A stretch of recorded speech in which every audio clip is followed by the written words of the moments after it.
Hey guys, me again with another YouTube video. Today we're going to be taking a look at another remake of an older firearm.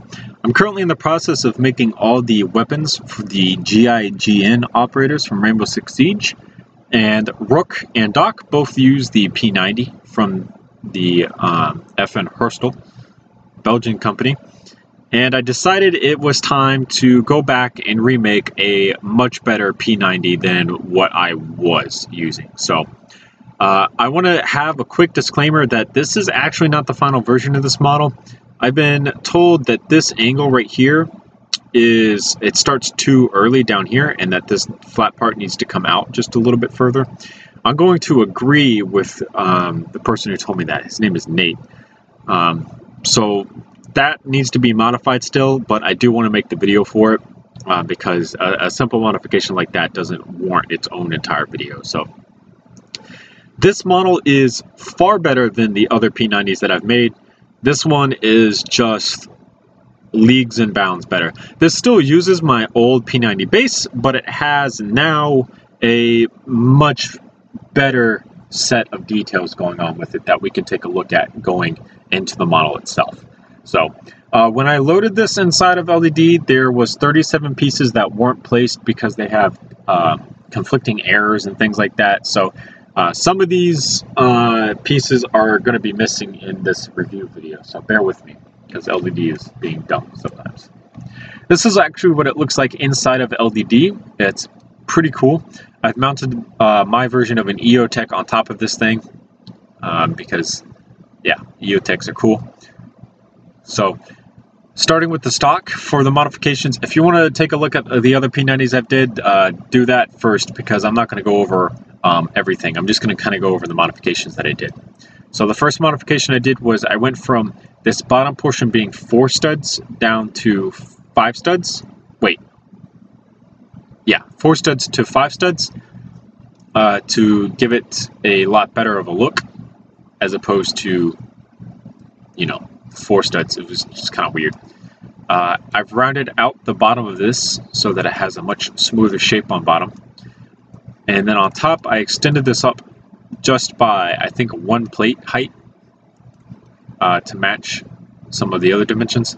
Magazine release is retained. I've added the kind of curve down here that fits the magazine portion. I've added in the dust cover because that's been missing on quite a few of my models. I've smoothed out this section through here. Again though, this will be changed so that this angle starts later on as opposed to how early this one starts. Nothing really happened with the grip trigger safety, although that's pretty much the same. Barrel's been changed ever so slightly to a different muzzle brake design. This whole section up here has been changed. I don't know what you would necessarily call this. I guess the top rail section. It's all been changed to actually have this angle. My original model didn't have this angle. It was just flat up here, so that's been added now. This has been changed as well to accommodate a wider magazine, just barely. And then in another video, we'll be taking a look at another P90 model that I made based off of this one that has the integrated red dot on it instead of a rail like this one does. For adding a side rail system to this, it's pretty simple. I've left studs on the side here so that we can do that on either side. Again, pretty simple. A lot of this just came down to adding detail into the entirety of this weapon itself. So by far the biggest thing that we did was add a awesome looking magazine. Again, this is where all those pieces are missing from, but this magazine I am super happy with. This does hold 50 rounds. Sorry, my voice. There we go. This does hold 50 rounds of 5.7 by 28 millimeter. I'm really happy with how these look. So is there even one that's entirely, yeah, put together up here? So this does have a little bit of a rim down here, and then the casing, and then the actual blue tip bullet on it. So this was super fun to build. I was pretty happy with making these. and then getting it into the actual magazine, getting the outside of the magazine translucent so you can see them through the magazine, which was pretty fun. I don't have the rendered image open, but you could see how that was working. I did a little bit of an actual like spring detail in this to show that it was fully loaded. And then obviously these are all just kind of held in by gravity, really. But you could also take all of these out and then you could have an empty magazine, which is pretty cool. So down here at the bottom, there is a magazine actually right above the bolt. Or I'm sorry, there is a bullet right above the bolt.